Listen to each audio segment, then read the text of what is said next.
रसिक प्रेक्षक हो नमस्कार. मित्रमंडळ बंगलोर या संस्थेतर्फे मी स्नेहा केतकर आपले सर्वांचे मनापासून स्वागत करते. गेली 40 वर्षे बंगलोरातील मित्रमंडळ हे महाराष्ट्राच्या सांस्कृतिक सामाजिक जीवनाशी जोडले गेले आहे. वर्षातून एकदा व्यावसायिक नाटक, एखादा उत्तम संगीताचा कार्यक्रम, डॉक्टर प्रकाश आमटे, सिंधुताई सपकाळ यांच्यापासून अच्युत गोडबोले, मकरंद अनासपुरे अशा अनेक मान्यवरांच्या मुलाखती, याशिवाय मंडळातील गुणी सभासदांनी सादर केलेले कार्यक्रम, असा मंडळाचा दरवर्षी भरगच्च कार्यक्रम असायचा असे म्हणतीये, कारण कोरोना महामारीने साऱ्या जगावरच केलेले आक्रमण सगळ्यांना शब्दशः स्तब्ध करून गेले. काही काळ गोंधळलेल्या अवस्थेत गेला. मात्र नव्या तंत्रज्ञानाच्या सहाय्याने मित्रमंडळानेही गणेशोत्सवाचा कार्यक्रम दणक्यात साजरा केला.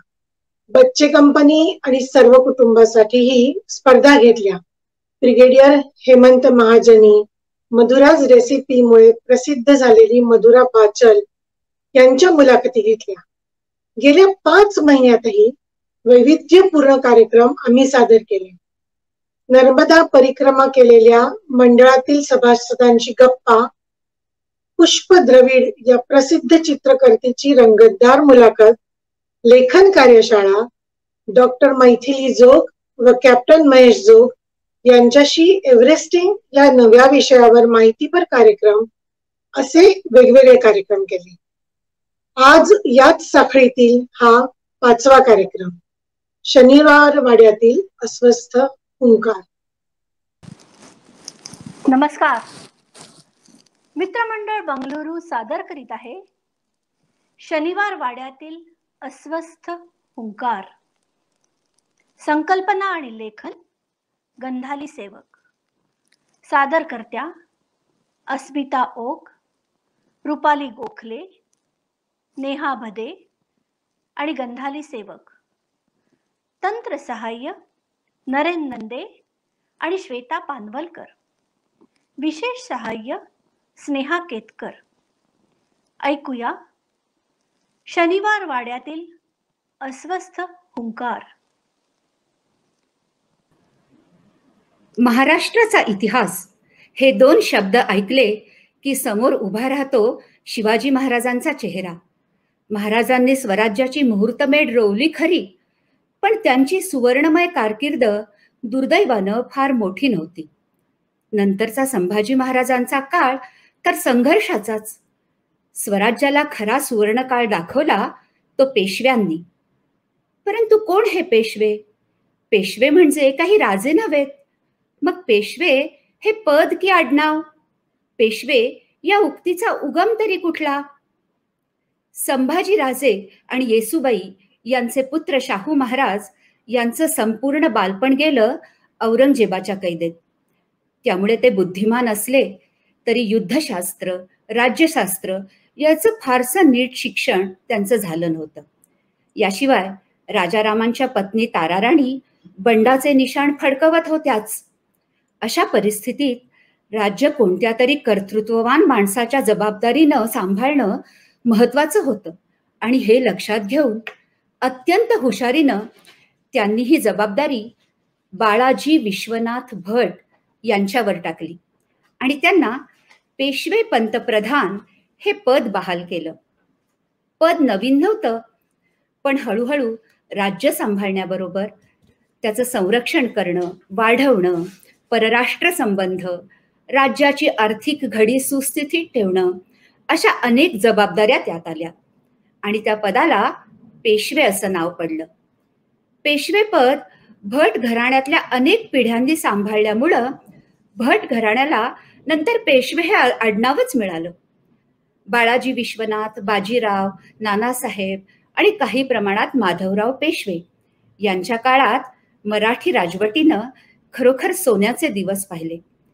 शिवाजी महाराजांच्या स्वराज्यापेक्षा जवळजवळ 5 पट मोठं राज्य, उत्तरेत राजपूत आणि शिखांची मैत्री, दक्षिणेत दबलेला निजाम, अशा राजकीय परिस्थितीत अनेक दशकं मराठ्यांनी अगदी रुबाबात काढली.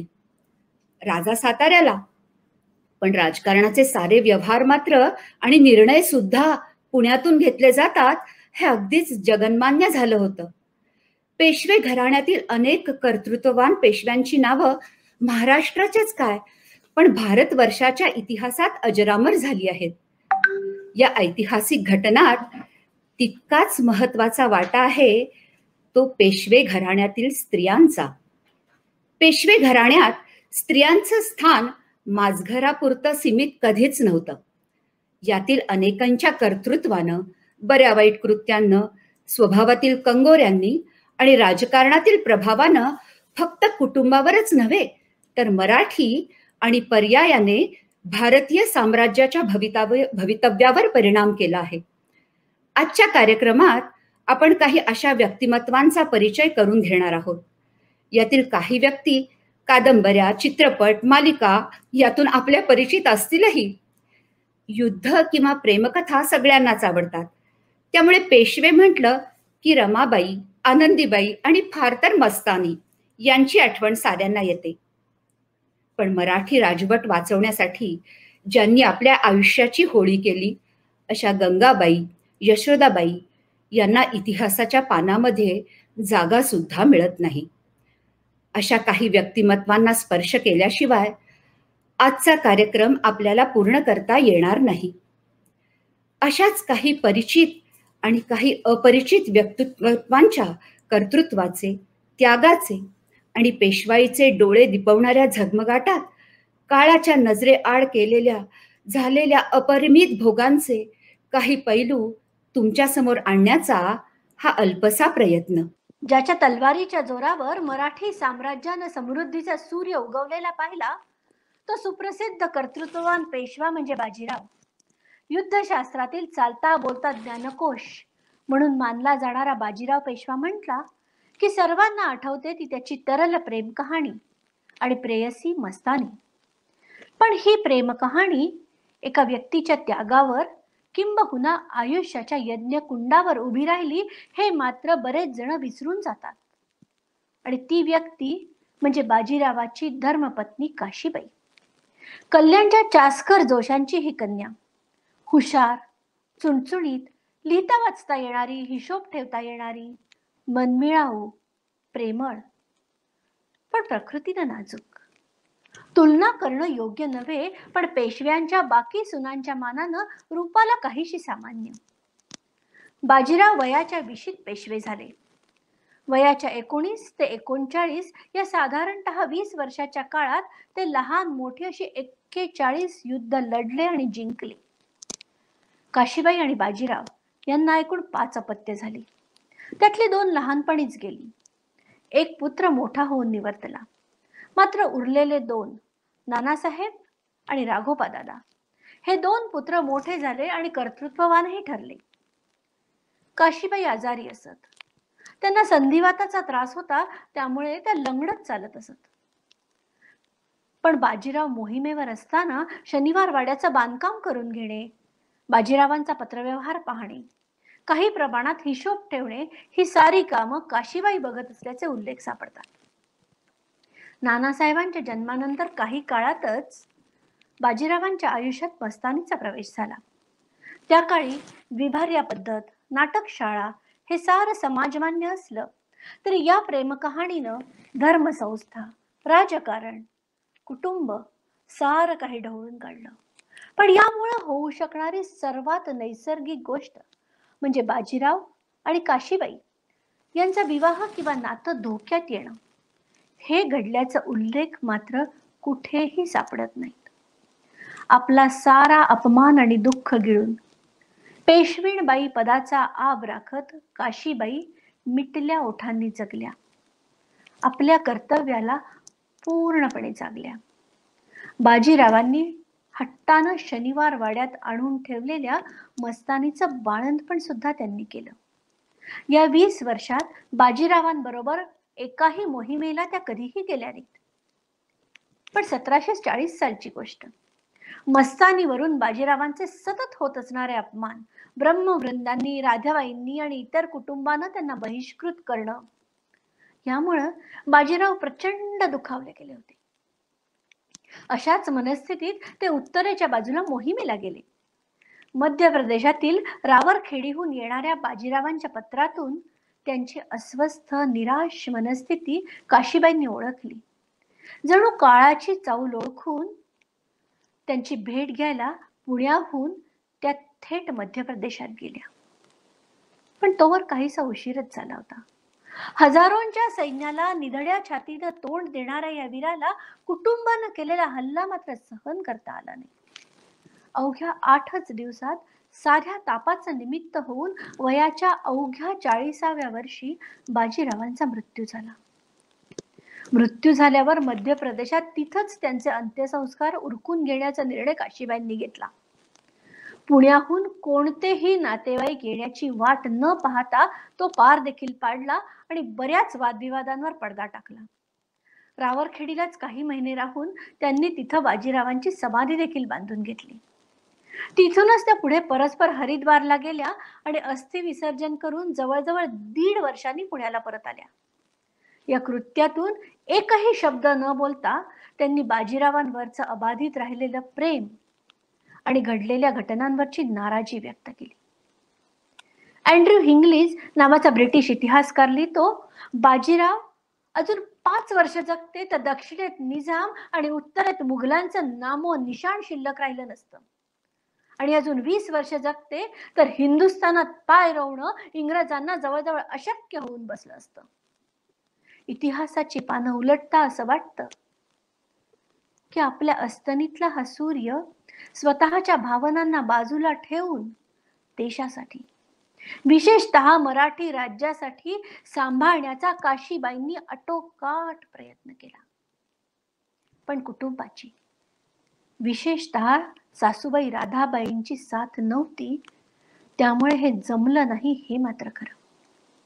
मस्तानीच्या मृत्यूनंतर तिच्या पुत्रालाही स्वतःच्या मुलांबरोबर वाढवणाऱ्या या अत्यंत सोशिक आणि कर्तृत्ववान स्त्रीला दीर्घायुष्य तर लाभलं, पण आयुष्यभर सतत डोळ्यासमोर घडत राहणाऱ्या अन्यायाचा जाप ना कधी सासूला विचारता आला, ना नवऱ्याला, ना नंतर सुनेला.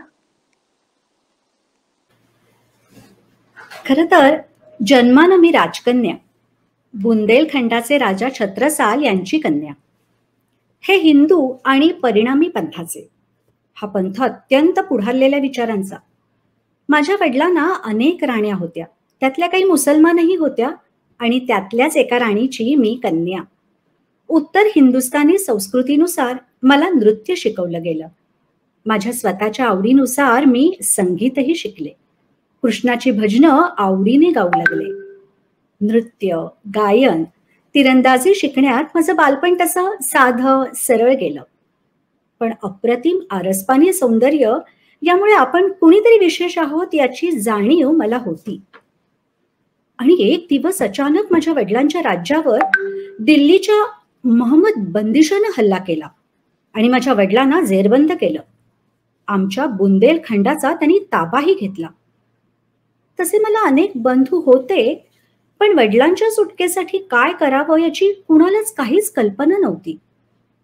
मग पिताजींनी मराठी पंतप्रधानांना म्हणजेच बाजीरावांना मदतीची विनंती केली आणि बाजीरावांनी पाहता पाहता दिल्लीच्या वजिराचा अगदी पराभव केला आणि माझ्या पिताजींची सुटका केली. आमचा बुंदेलखंड परत स्वतंत्र झाला. पण माझं आयुष्य मात्र क्षणार्धात पूर्णपणे बदलून गेलं.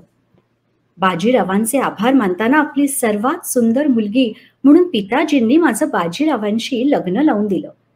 मी बाजीरावांबरोबर पुण्याला आले खरी, पण इकडे आमच्या लग्नाला कधीही कुणीही मान्यताच दिली नाही. बाजीराव तर विवाहित होते आणि त्यांना मुलं देखील होती. गाणं गाणाऱ्या, नाचणाऱ्या, मुसलमान आई असणाऱ्या मुलीला स्वीकारायला त्यांच्या कुटुंबानं पूर्ण नकार दिला. बुंदेलखंडला परत जाण्याचे रस्ते तर माझ्यासाठी बंदच झाले होते. पण आता उरलेल्या आयुष्यात माझ्याकडे जमेच्या बाजूला लिहिता येईल अशी एकच गोष्ट होती आणि ती म्हणजे माझ्या बाजीरावांचं प्रेम. त्यांनी मला स्वीकारलं होतं. समाजाची पर्वा न करता त्यांनी मला पत्नीचा दर्जा दिला होता. कुटुंबाला, समाजाला न जुमानता थेट शनिवार वाड्यामध्ये त्यांनी माझ्यासाठी महाल बांधून घेतला होता. पुढची जवळजवळ 15 वर्ष मी बाजीरावांबरोबर अनेक युद्धांवर, रणांगणावर जात राहिले. त्यांच्या पुत्राची शमशेरची आई झाले. प्राणावर बेतणारे अनेक हल्ले अगदी सहन केले. समाजाचा बहिष्कार, कुटुंबाचा तिरस्कार यात आयुष्य म्हणजे जणू रणांगण बनून गेलं होतं. बाजीरावांशी विवाह करण्याचा निर्णय माझा नव्हता, परंतु नंतर आमची आयुष्य रेषा जणू एकच होऊन गेली होती. दुर्दैवाची गोष्ट अशी की माझ्यामुळे त्यांना खूप त्रास सोसावा लागला. मराठी राज्यासाठी सतत स्वतःचे प्राण हातावर घेऊन लढणाऱ्या या वीराला समाजानं दूषणं दिली. अवघ्या 20 वर्षांचे असताना त्यांना पेशवेपद मिळालं होतं. अत्यंत कर्तृत्वानं ते सांभाळून त्यांनी राज्याचं, कुटुंबाचं नाव मोठं केलं.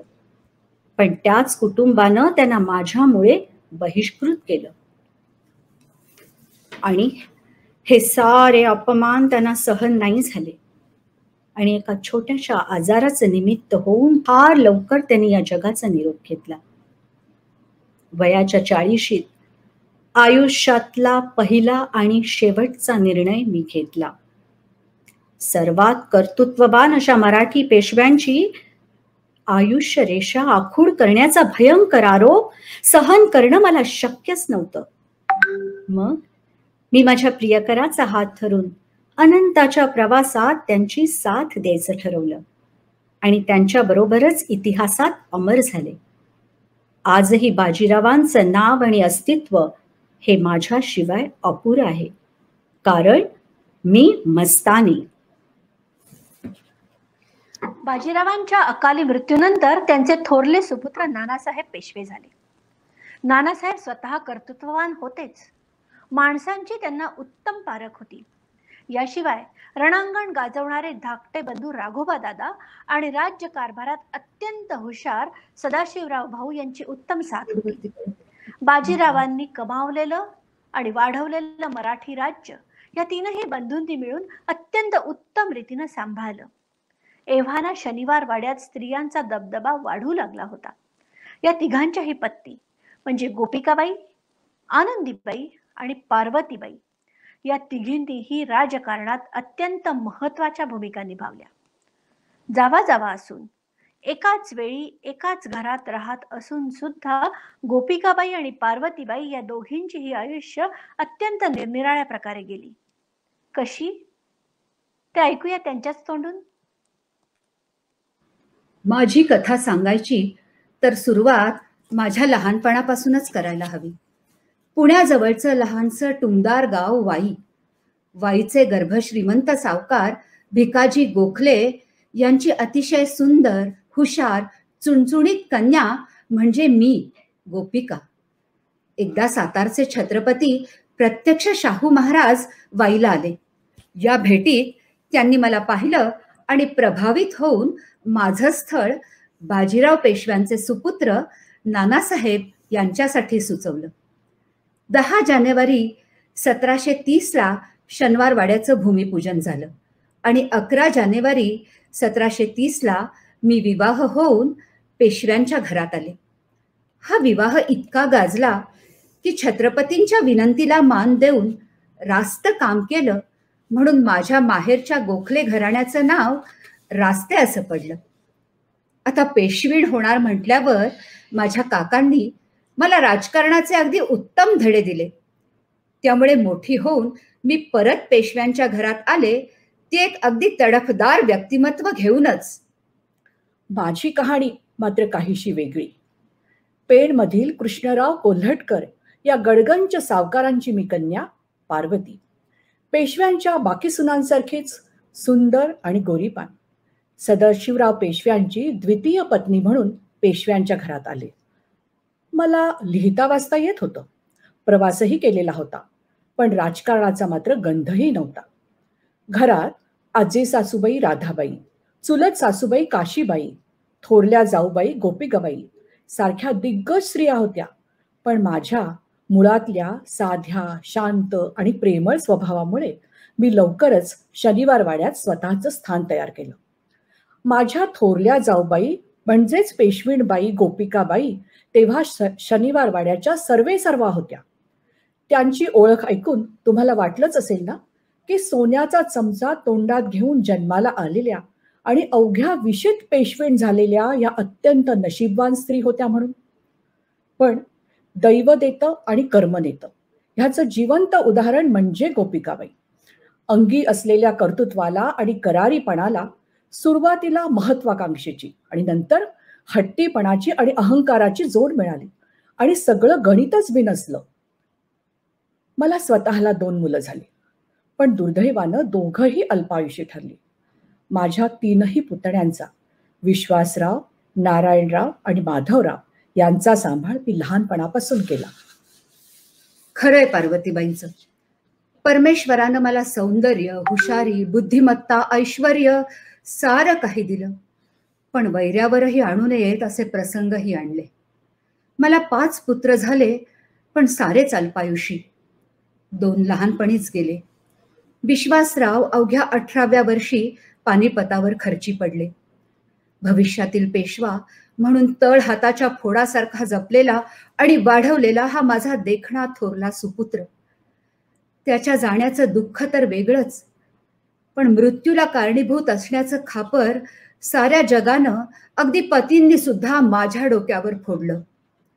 माधवराव प्रचंड कर्तृत्ववान, पण वयाच्या 28 क्षयानं गेले. घराण्याची परंपरा नसतानाही सून रमाबाई सती गेल्या.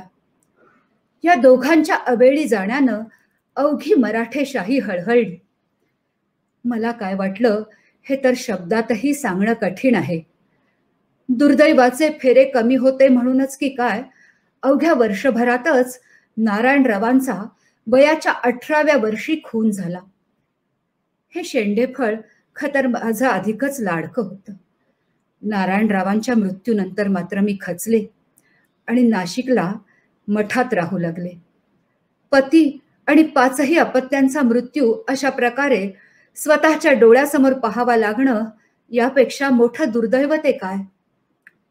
खरं तर पेशव्यांच्या 3 पिढ्यांचं राजकारण गोपिकाबाईंच्या डोळ्यासमोर घडलं आणि काही प्रमाणात त्यांनीच ते घडवलं.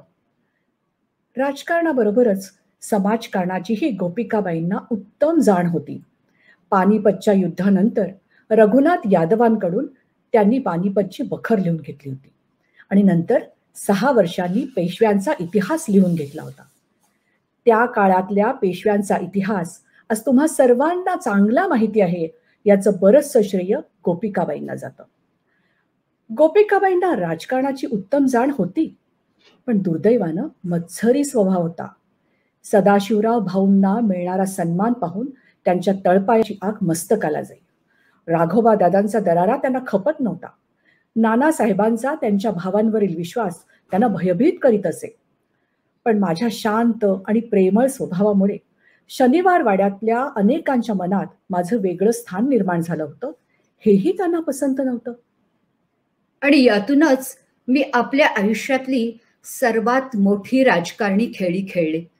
खरं तर उत्तरेची मोहीम राघोबांनी करावी अशी नानासाहेबांची इच्छा होती, कारण युद्धभूमीवर राघोबा आणि राजकारणात सदाशिवराव भाऊ माहीर होते.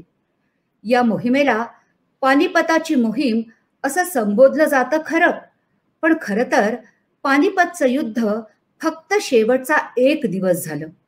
मोहीम मात्र 2.25 वर्ष चालू होती.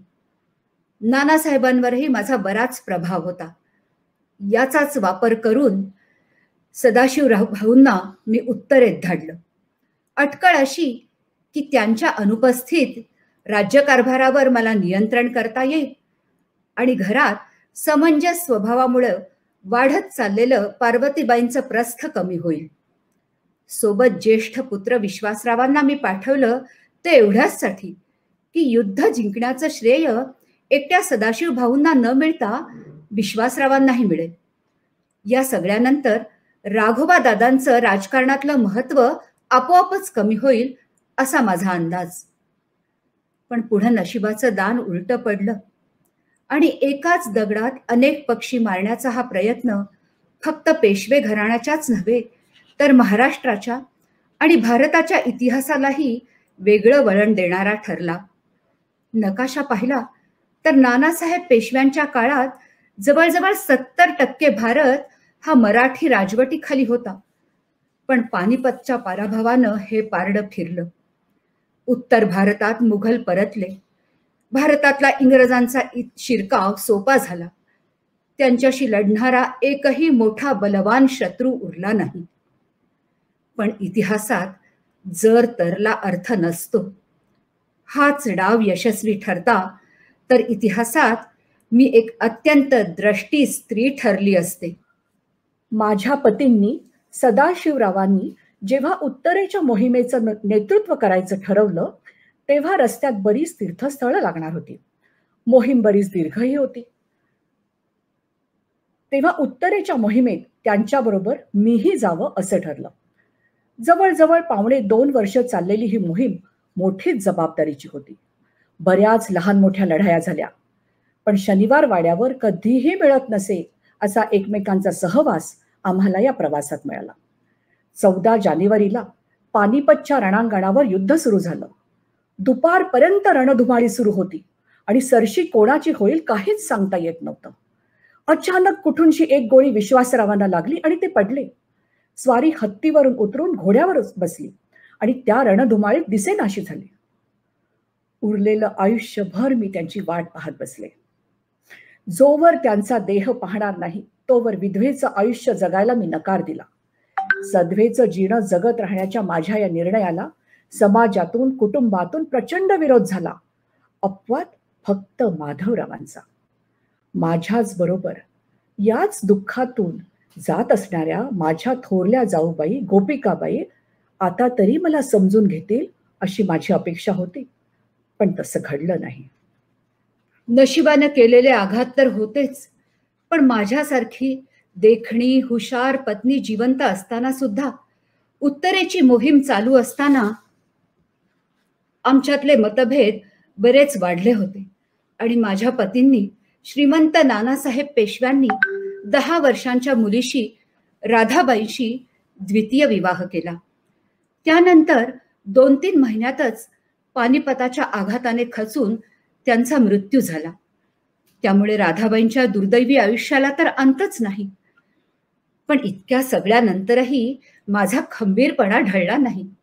पुत्र, दीर, पती यांच्या अकाली मृत्यूनंतरही खचून न जाता अत्यंत प्रयत्नपूर्वक पेशवेपद माधवरावांना मी मिळवून दिलं.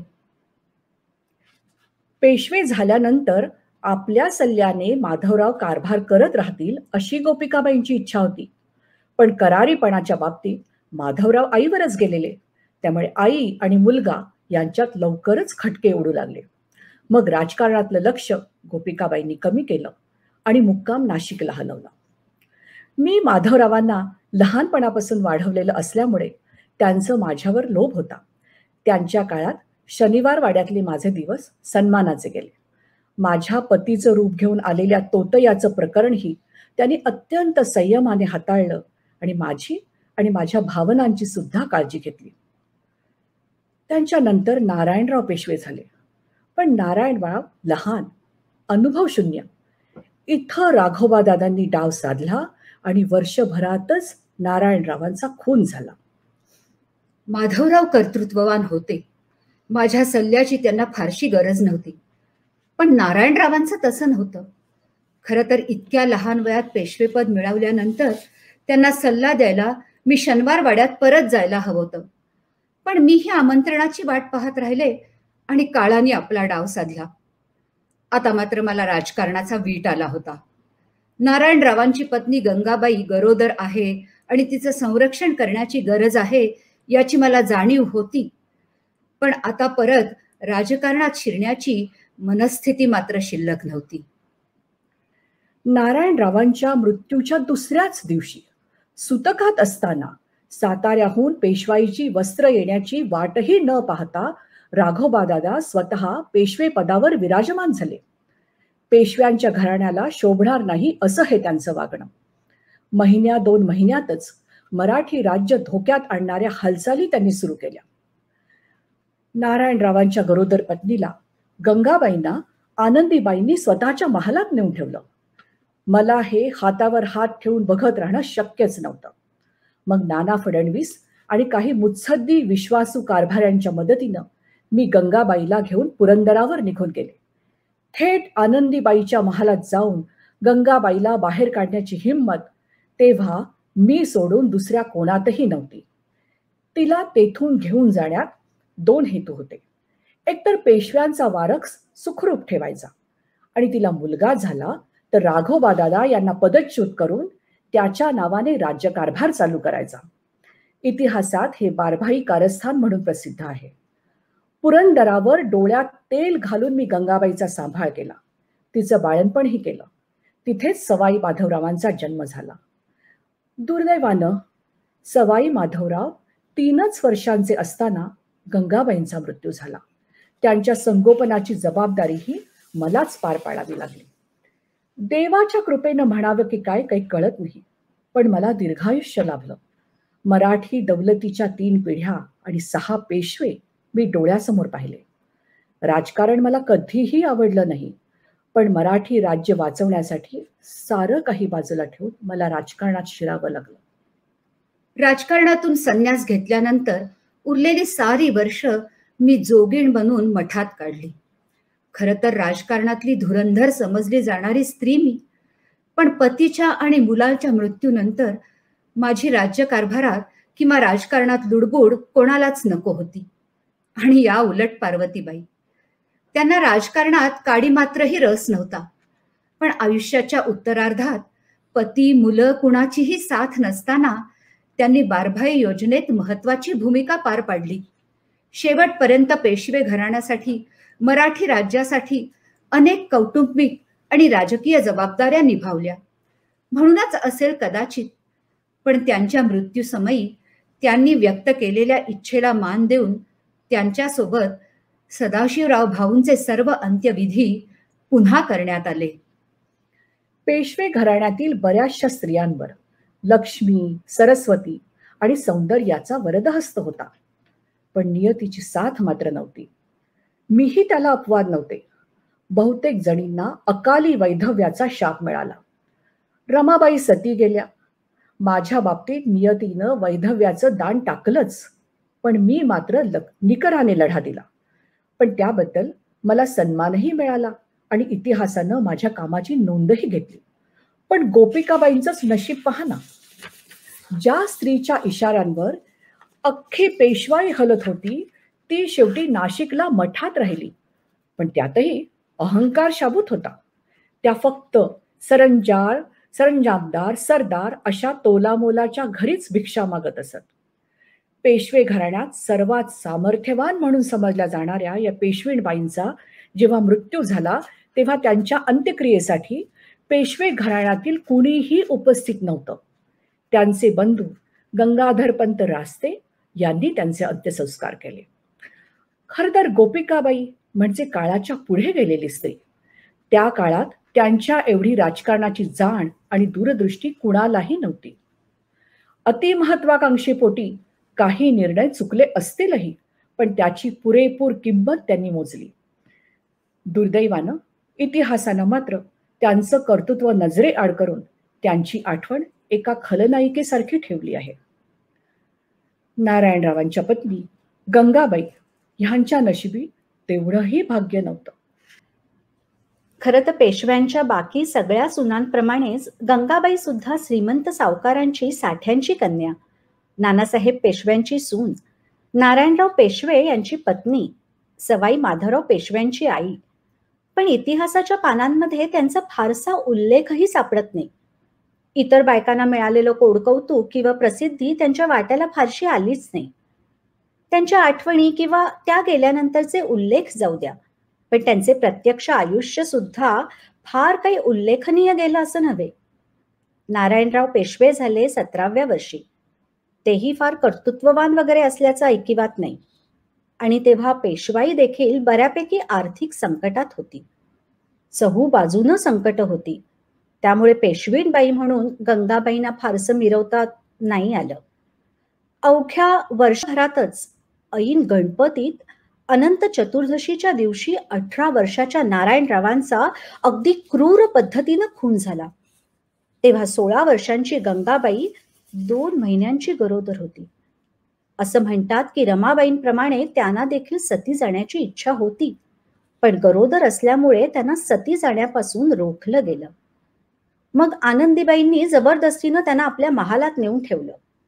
आता ते त्यांचं संरक्षण करण्यासाठी होतं असं त्या सांगत. नारायणरावांनंतर गंगाबाई आणि पार्वतीबाईंचाही काटा काढण्याचा राघोबा दादांचा विचार होता अशी वदंता आहे. या कठीण प्रसंगी मराठी राज्याचं हित पाहण्यासाठी 12 महत्वाचे कारभारी एकत्र आले आणि त्यांनी एक बेत बनवला. नाना फडणवीस त्यांचे नेते. पार्वतीबाईंच्या मदतीनं या कारभाऱ्यांनी शनिवार वाड्यातनं आनंदीबाईंच्या महालातनं गंगाबाईंना चक्क पळवून नेलं आणि पुरंदरावर ठेवलं. हे काम दिसतं तितकं सोपं नव्हतं बरं का. त्र्यंबकराव पेठ्यांसारख्या मुत्सद्याला यासाठी आपले प्राण देखील गमवावे लागले. थोडक्यात पेशव्यांचा एकुलता एक वंशज आपल्या पोटात वाढवत असताना या स्त्रीचं गरोदरपण सुद्धा जवळपास नजर कैदेतच गेलं. तिला मुलगा झाला की त्याला लगेच पेशवा करायचं होतं.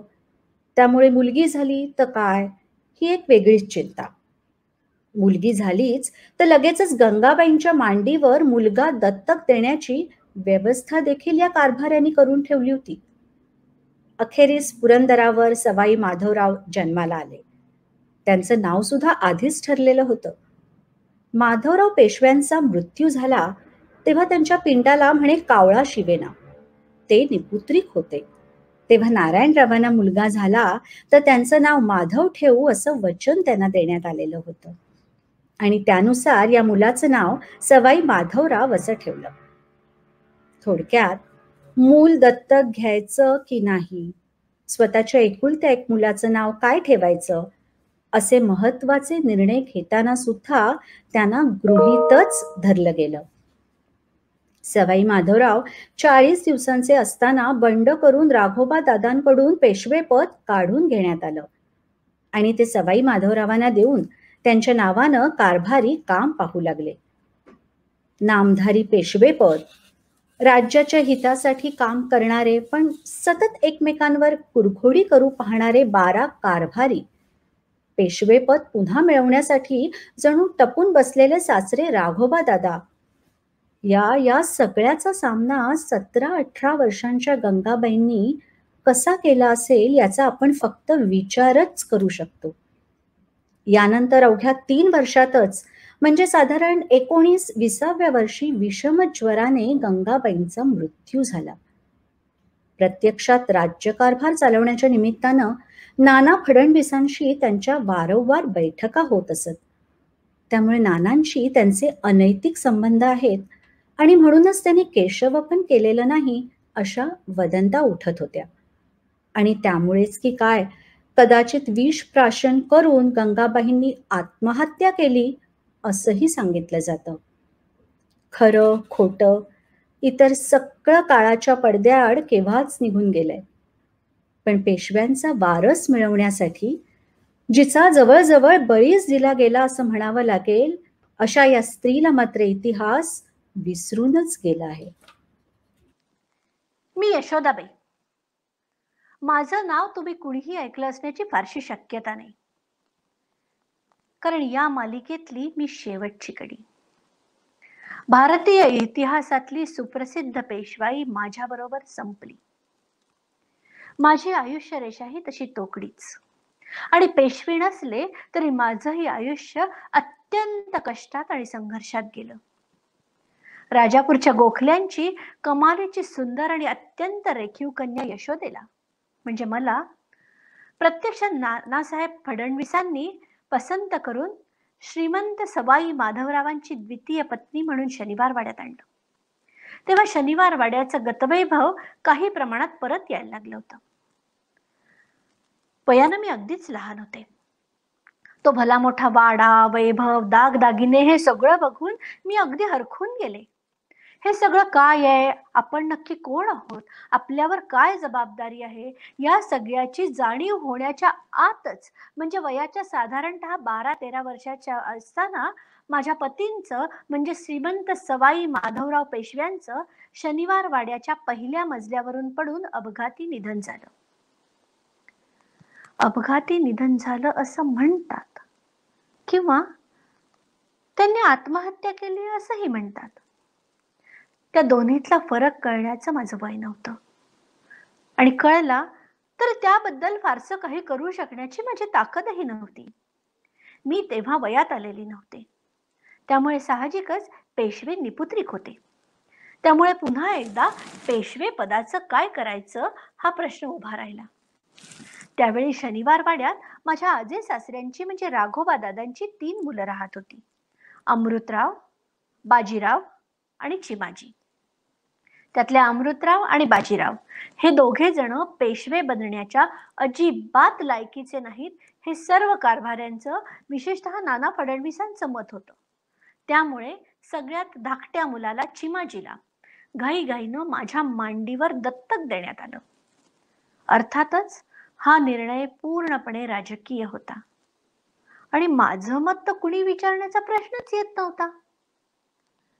तसं नातं बघायला गेलं तर चिमाजी म्हणजे माझे सख्खे चुलत सासरे. असं सासऱ्यांना मुलगा म्हणून दत्तक घेणं धर्मशास्त्राच्या पूर्णपणे विरुद्ध. त्यामुळे साधारण 12व्या वर्षी विधवा झाल्यावर असं घोर पाप करायला निघाले म्हणून माहेरच्या गोखले मंडळींनी माझं नावच टाकलं. तरीही हे दत्तक विधान झालं आणि चिमाजीला पेशवा करायचं ठरलं. त्यावेळेला चिमाजी 12 वर्षाचे आणि मी सुमारे 13. आम्हा दोघांच्या नावानं कारभारी मंडळी राज्यकारभार करणार असा हा सगळा द्राविडी प्रणय. राज्याची आर्थिक परिस्थिती यथातथा, अंतर्गत शत्रूंचा धोका, राज्य गिळंकृत करू पाहणारा इंग्रज सीमेवर उभा, या चहू बाजूंनी येणाऱ्या संकटाचे समजून घेण्याची सुद्धा माझी परिस्थिती नव्हती. सामना करणं तर दूरच राहिलं. यथावकाश चिमाजीला पेशवे करण्याचं स्वप्न बारगळलं आणि त्यांचे थोरले बंधू म्हणजे राघोबा दादांचे थोरले चिरंजीव दुसरे बाजीराव पेशवे झाले. पेशवे झाल्या झाल्या सर्वात आधी त्यांनी माझी आणि आपल्या धाकट्या बंधूंची म्हणजे माझ्या चिरंजीवांची चिमाजींची रवानगी पुरंदरावर तुरुंगात केली. माझा गुन्हा काय होता हे ठाऊक नाही, पण पुढची 15 वर्ष मी कैदेत राहिले आणि त्या कैदेतच माझा मृत्यू झाला. रघुनाथराव पेशवे यांच्या मुलांच्या हातून मराठी राजवट वाचवण्यासाठी केलेला शेवटचा प्रयत्न आणि दिलेला शेवटचा बळी म्हणजे मी. माझं बलिदान यशस्वी ठरलं असतं तर राज्य दुसऱ्या म्हणजे पळपुट्या बाजीरावाच्या हाती गेलं नसतं आणि त्यांनी इंग्रजांशी करार करून मराठी राज्य सत्ता त्यांच्या हाती दिली नसती. पण हे होणं नव्हतं. त्यांनी मला कैदेत टाकलं. माझ्या पाठोपाठ नाना फडणवीस आणि इतर अनेक कारभाऱ्यांना कैदेत टाकलं. शिंदे होळकरांसारख्या अनेक विश्वासू सरदारांना दूर लोटलं. शाहू महाराजांचे सुपुत्र प्रतापरावांना थेट इंग्रजांच्या ताब्यात दिलं. इंग्रज या संधीची वाट पाहत सीमेवर उभे होतेच. त्यांचा सामनाही न करता बाजीरावांचं नाव लावणारा हा पेशवा चक्क पुण्यातून पळून गेला आणि वसईला जाऊन त्यानं इंग्रजांशी तह केला. उभ्या भारतवर्षावर राज्य करणारे मराठे चक्क इंग्रजांचे मांडलिक बनले. या पळपुट्या विषयांध पेशव्याचा सामना करण्यासाठी पुढच्या 15 वर्षात मोहरा म्हणून माझा वारंवार वापर केला गेला. कागदोपत्री पेशवाई संपली ती 1818 साली, पण वसईचा तह झाला तो 1802 साली. मधल्या 15-16 वर्षात अनेकांनी हा तह मोडण्याचा आणि पेशवाई आणि मराठी राज्य वाचवण्याचा प्रयत्न केला आणि त्यासाठी मोहरा म्हणून माझा पुन्हा पुन्हा वापर केला. या सगळ्यात चिमाजीची तुरुंगातून सुटका झाली, पण माझ्या नशिबात मात्र शेवटपर्यंत कारागृहच राहिलं. ना चिरा ना पणती, ना विजय गीत न स्तंभालेख. पेशव्यांच्या झगमगत्या इतिहासातल्या विझत्या कालखंडाची मी शेवटची साक्षीदार, आशेचा शेवटचा दिवा. कदाचित म्हणूनच हा दिवा विझल्यावर कधी कुणी त्याची आठवणच ठेवली नाही. हेच ते शनिवार वाड्यातील अस्वस्थ हुंकार. धन्यवाद.